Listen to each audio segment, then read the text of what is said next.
Hi guys, welcome back to Losers of the Coast. I'm Mark, and today we'll be discussing a deck type for Modern called Jund Aggro. Jund Aggro is going to be different than the variation of Jund for Modern that people typically know that play Tarmogoyf from Liliana the Veil. Instead, we'll be playing a more stompy but also disruptive version of the deck that likes to play big, sacrificable creatures such as Lightning Skelemental that'll also grow some of our bigger creatures like Pellet Collector. The deck progression I'm going to discuss is a 1 to 2 to 3 drop deck type, as this is a very linear deck and doesn't really want to use sort of a toolbox setup. The deck is, as I said, highly aggressive and also uses disruptive and burn elements with cards such as Thoughtseize, Lightning Bolt, and Kroxa, Titan of Death's Hunger. So, as I discussed, let's move on to the deck type itself. So, our 1-drops are going to be a playset of Pellet Collector, a playset of Vexing Devil, 2 Fatal Push, 3 Lightning Bolt, 2 Village Rites from Core Set 2021, 2 Inquisition of Kozilek, 2 Thoughtseize, and 3 Unearth. As far as our creature base, Pellet Collector is going to be centric to the deck itself because we want to be able to play these creatures that we're going to end up sacrificing. However, Pellet Collector is going to be a staple of the deck because as we play these bigger creatures that will end up dying, it will grow a lot bigger because we'll be playing 4 and 3 power creatures that will sacrifice, thereby growing it twice, and then we'll play a lot of 6 power creatures that will grow it twice again by dying, and therefore on turn 3 it could be as big as a 5/5 or a 6/6, and due to its ability it'll have trample. So it's going to be a very powerful creature in our deck. A playset of Vexing Devil is also going to be interesting for our deck because Vexing Devil doesn't really fit in much with the burn archetype right now. There was a little bit of hype around it with Claim to Fame when that was released, and then it was very interesting to see be able to play a 4/3 on turn 1 is very powerful.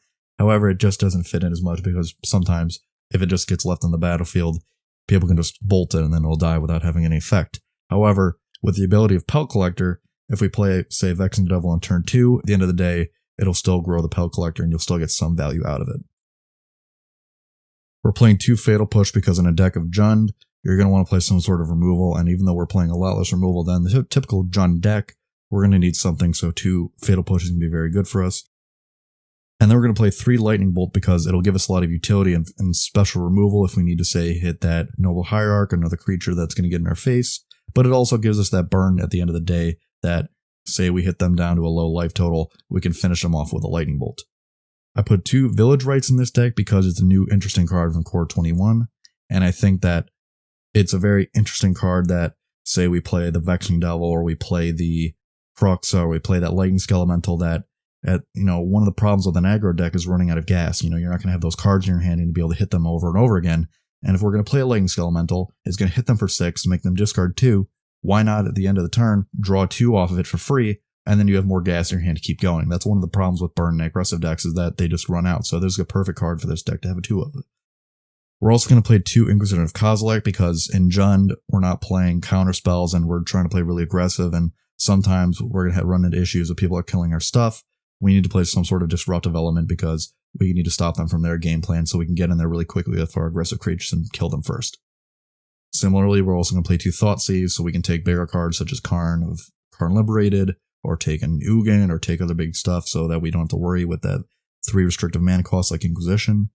We're going to play 3 Unearth because, say on turn 1 somebody takes our Lightning Skelemental or takes our Vexing Devil, we can unearth it for 1 mana and it's going to be quite good value for us. So that'll end our 1-drops. Let's move on to the 2-drops. Starting with our creature base, we're going to play 4 Hellspark Elemental.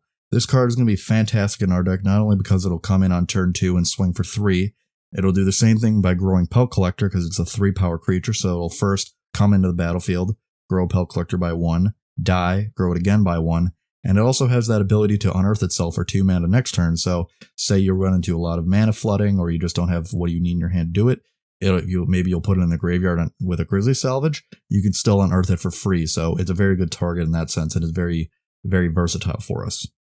We're also going to play 3 Kroxa, Titan of Death's Hunger. I know I've talked a lot about it in recent videos, how much I've been using Kroxa in many different decks. I know a lot that the Kroxa mid-range deck is very popular. I think that this card is just revolutionary for Modern. It's so good for Rakdos, and in this deck it's no different. Grows Pellet Collector, disrupts them, can be used to put from the graveyard and brought back later on, and then it hits for 6 while also having its bolt ability and making them discard. It's such a good card for this deck, and it's going to be key to what our plan is going to be. We're also going to play 4 Grizzly Salvage.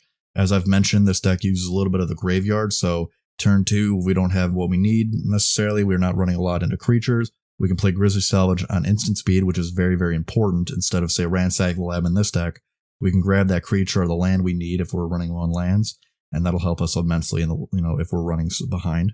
And then we are going to play 2 Ransack the Lab. I know I mentioned it's not quite as good in Grizzly Salvage, say, in this deck. However, we're not always going to hit those creatures that we need, and so we're going to need to be able to catch up. So Ransack the Lab could put that Hellspark elemental in the graveyard while maybe grabbing that land we're going to need. So it's going to be really nice for us in that sense. Lastly, we'll move on to our 3 and 4 drops. If we only have 2 of them, we're going to be playing a playset of Lightning Skelemental because it's such a fantastically fun card, and it's going to be really nice in this deck, both growing Pel Collector and hitting them with that trample, and hopefully making a player discard for 2, because our plan is very linear and very aggressive. So what we're going to be wanting to do is take stuff out of their hand so we don't have to worry about losing to, say, a board wipe, or, making sure that our value is as much as their other player is, because if we're playing against control or other decks that are centric towards value, we're going to need to disrupt them. And then lastly, we're going to play a 1-of Hazoret the Fervent, because it's a very hasty, indestructible creature, and it's going to be really nice for that 1 top deck at the end that we maybe need to get those last points of damage in, and it's indestructible, so it won't be able to get targeted by, say, like a Fatal Push or anything else like that, and it's going to be really nice to top deck and just finish off the opponent. Let's lastly move on to the mana base. Our mana base, we're going to be playing 2 Blackleaf Cliffs, 2 Blood Crypt, 4 Bloodstained Mire, 1 Blooming Marsh, 1 Copperline Gorge, 1 Forest, 1 Mountain, 1 Nurturing Peatland, 1 Overgrown Tomb, 1 Stomping Ground, 1 Swamp, 2 Verdant Catacombs, and 2 Wooded Foothills. Obviously, our deck is going to consist of a lot of fetch lands because it's necessary in Modern, but it's also going to play quite a few fast lands because, as I said, we're going to be very aggressive and hopefully be wanting to win the game on turn 3 and latest turn 4. Finally, let's move on to the sideboard. In our sideboard, we're going to be playing 2 Nihao Spellbomb for graveyard matchups, 1 Abrupt Decay for control and also killing other things that we might not be able to get with our other kill spells. We're going to be playing 2 Ancient Grudge for those artifact matchups, and it's a good target for, say, Grizzly Salvage to leave in the graveyard and flashback later. We'll play 1 Assassin's Trophy as a catch-all, 2 Collector Roost for other artifact matchups, 1 Dreadbore for killing planeswalkers and other big creatures, 2 Scavenging Ooze to double up as both life gain and graveyard hate, 1 Weather the Storm, because since Storm is higher up in the meta nowadays, and also Burn, 1 Fulminator Mage for both control and Gruul midrange, and Amulet Titan, and then 2 Plague Engineer for those tribal matchups, specifically humans. Now, let's discuss some of the notable absences of the deck. Some absences people might discuss as why there isn't a Hazoret over an A-Trophy in the main board, and that's more of a decision based than anything else. I think that you could play an A-Trophy in the main to be a bit more reactive. However, I think the deck wants to be highly aggressive, so you're going to want that top deck rather than, say, reacting to whatever the game plan of the opponent's going to be. Maybe why we're not playing Experiment 1 instead of Vexing Devil. I believe that Experiment 1 is very interesting because of the fact that it also grows similarly to Peg Collector, and having that redundancy of the same ability to grow your creature is going to be very interesting. However, I think Vexing Devil is more aggressive and can kill the opponent quicker, while also Experiment 1 doesn't have that same ability of Pel Collector to grow as a creature dies, which I think is a little bit significant.